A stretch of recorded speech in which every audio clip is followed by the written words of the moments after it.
A Spanish migrant taxi NGO has stated that new regulations from the Italian government led by Prime Minister Giorgia Meloni may cause NGOs to halt their activity in the Mediterranean Sea.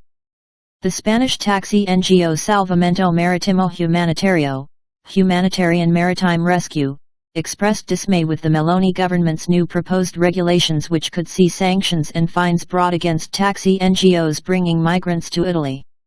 What will come to us is a frontal and quite violent attack. It is a war against NGOs.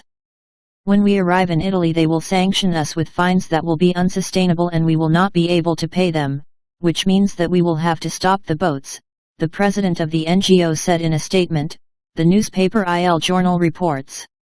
According to the newspaper, the NGO had already postponed a planned mission to the Mediterranean this autumn after the election win of Ms. Meloni and her centre-right coalition allies in September, and say they are now looking to begin a mission in January, requesting financial support to deal with the upcoming regulations.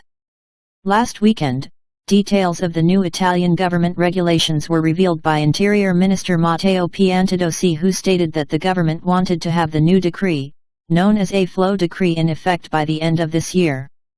Piantedosi stated that the regulations would look to separate ships carrying out rescues from those he stated were in systematic searches for people in cahoots with traffickers.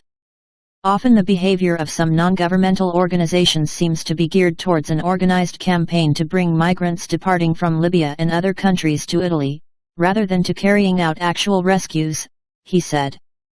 Part of the new regulations will demand that once a migrant taxi ship has made its first rescue, it must return to a safe port immediately, rather than sail around to pick up migrants from other ships first. Migrant taxi NGOs have dropped off over 10,000 migrants to Italy this year as of October and have been cited as a pull factor for illegal departures from North Africa by the European Union border agency Frontex in recent years.